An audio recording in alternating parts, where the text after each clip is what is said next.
កុំចាំដល់កូនប្រឡងជាប់បាក់ឌុបទើបយើងខំរត់រកលុយបង់ថ្លៃសាលាឲ្យសោះ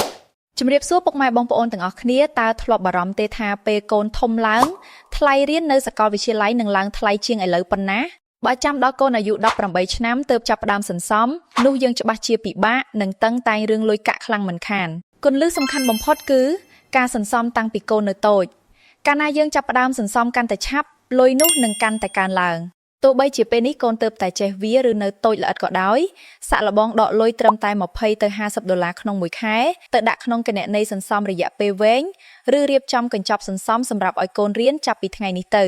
ការរៀបចំគម្រោងសន្សំទុកឲ្យកូនរៀនគឺជាកាដូដ៏មានតម្លៃបំផុតដែលពុកម៉ែអាចផ្ដល់ឲ្យពួកគេបានចាប់ផ្ដើមសន្សំបន្តិចម្ដងពីថ្ងៃនេះដើម្បីអនាគតដ៏ភ្លឺស្វាងរបស់កូនយើងអរគុណសម្រាប់ការតាមដានស្ដាប់របស់លោកអ្នកជួបគ្នានៅភាគក្រោយទៀត First Finance ដៃគូដំណោះស្រាយហិរញ្ញវត្ថុផ្នែកលំនៅឋាន